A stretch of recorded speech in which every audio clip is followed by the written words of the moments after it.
All right, so I gotta talk to you today about my newest purchase and why I did it.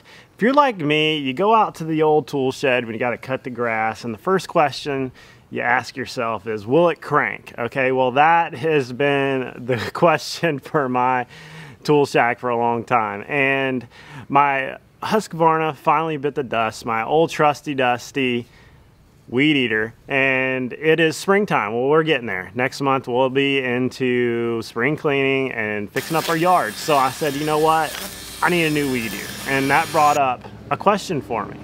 And in this video I'm going to talk about my newest purchase, the DeWalt 60 volt weed eater.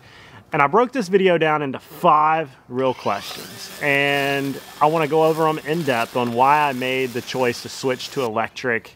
And as a layman, just a guy that needs to cut his 2-beer yard, you know, the one that can be cut in 2 beers, not really trying to set any records. I just need something that was reliable, that had enough power. It was easy enough my wife could do it because she likes to cut grass too, and that I never had to worry about, will it crank? So did this cut the mustard here in my yard. We're going to talk about it, and I'm going to show you all the footage of what I tried cutting it on over the last, few days, and how long the charge lasted. So let's get to it. Okay, so every time one of my buddies comes to my shed, the Yak Shack, and he says, hey man, can I borrow your chainsaw or your lawnmower? The first thing I always say is, if you can get it to crank. Okay, I've got 5 chainsaws in there right now. None of them will crank. Right now, weed eater won't crank. That one's about to go in the garbage can. And getting a small engine repair guy to repair something in a timely fashion is pretty much not happening. So I've realized that most of these products you buy from Lowe's and Home Depot in the gas operating category are buy, use, and throw away. And it's sad to say that, but it seems like that's where we've gotten. So here's my weed eater. Had this bad boy for about 3 years, and it stopped running. Can't get it to crank, save my life. It is a Husqvarna, and it's like the upper midline, and the throttle on it is jacked up, and it doesn't want to crank anymore. So I could either take it to the small engine repair shop, and 6 months later they'll bring it back to me, and it'll probably cost me more than a new one because, it probably needs to be rebuilt or whatever. So I'm just gonna go get an electrical one. I just needed something that I'm not running a landscape crew. I'm not cutting 5 yards in a day. I need something I can roll out after watching the Braves game or watching a little bit of college football, and I can just cut my yard. Trim the hedge, just trim around the house, trim the gutters, trim the side of the road, and do a tad bit of edging right after I cut the grass. Around the, crepe myrtles, cut that stuff, around the trees, just make it clean. I need something with enough power to do about everything. Because I always upsize a weed eater when I get it. Weed eater, whatever, however you want to say it. I always try to go up one. And when I was looking at the prices of them, they were almost, an electric battery operated was almost the same amount as a gas one. And I said, hey, I'm not cutting a lot of grass here. I want something that doesn't have any maintenance. I don't have to worry about cranking it. My wife can use it. I need something with enough juice that'll do that yard. So that was the main question. So what I decided to do is I got this thing, I unpacked it. It was easy to put together. It comes in 2 pieces, and it has a, the guard has to be put on. It's 2 screws, and the handle had to be put on, 4 screws. Comes with a little Allen wrench. Took me about 5 minutes, and then the battery just pulls off.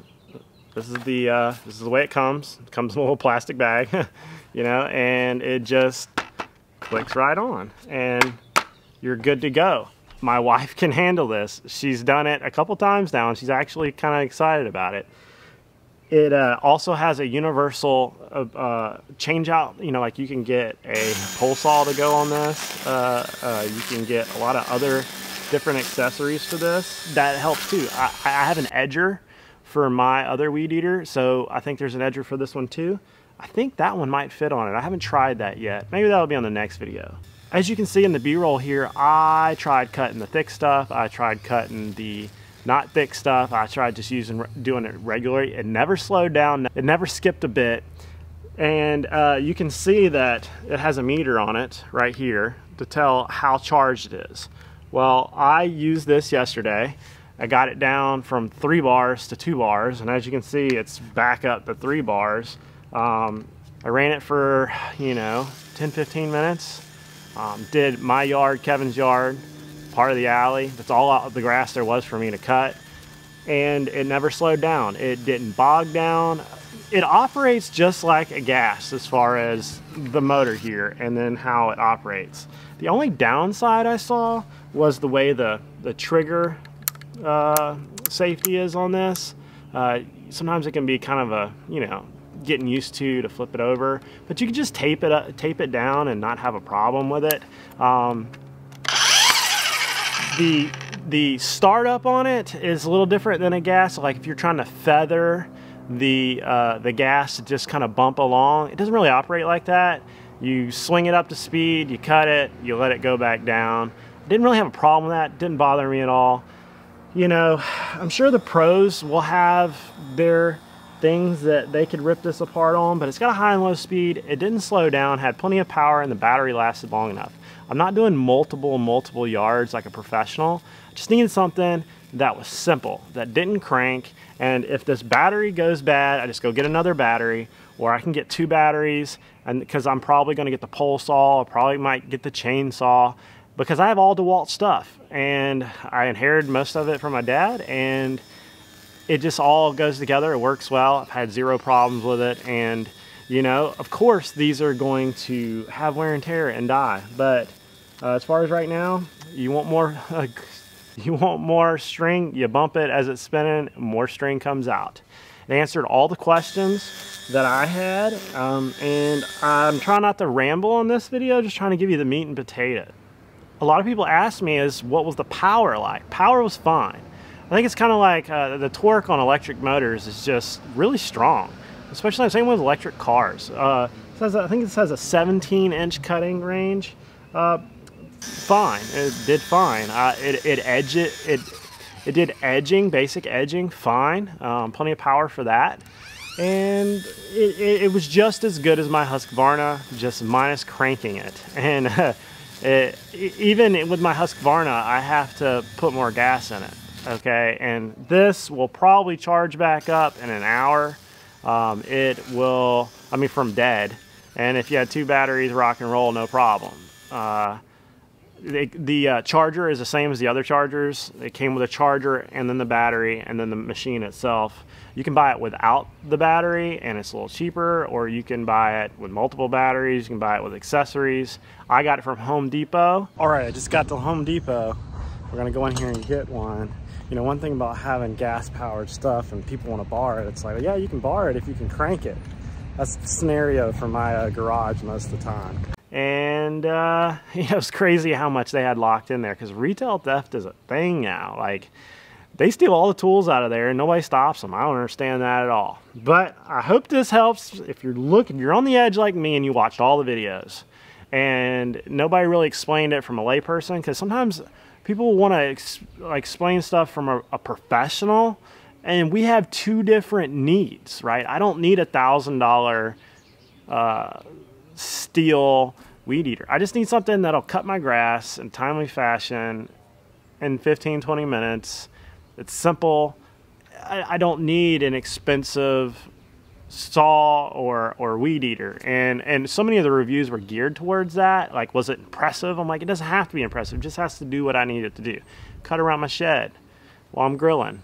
I am 100% impressed, and I truly do like this machine. It did everything I wanted to do. There's nothing really bad I can say about it other than the safety switch, which is not really a problem. There's nothing I can say bad about it. It did everything I wanted to do. I give this a thumbs up. I recommended it. I recommended everybody that saw me post about it on Facebook, on my Yak Motley page, and on Twitter, and on Instagram. Everybody said they liked them too, and it had a lot of good reviews. So I would not be scared to try this out if I was you. And just follow your heart on it. I think for modern home tools, electric is going to take over gas power, just from the fact that it's simple. You don't have to worry about it cranking, because everything my family members have that is a small engine that you have to keep maintaining, doesn't crank, it doesn't run. So I think it's going to take over that realm. Like right now I've been looking at the electric lawnmower because my bowling is probably going to bite the dust soon, and it was a cheap lawnmower, and I think I could probably cut my front and backyard with a battery and a half maybe, and I don't have to worry about gas. I don't have to worry about all the things you have to worry about. So I give it thumbs up, 2 thumbs up. So I tried to make this just in layman's words, and I hope you liked it. Comment down below with your thoughts. Don't forget to like and subscribe. There are many other models out there that aren't DeWalt. There are Ryobi and da-da-da-da-da-da, and they all seem pretty good. Just get one with enough torque and enough speed, overestimate it a little bit, and I think you'll be fine. I'll see you guys in the next video.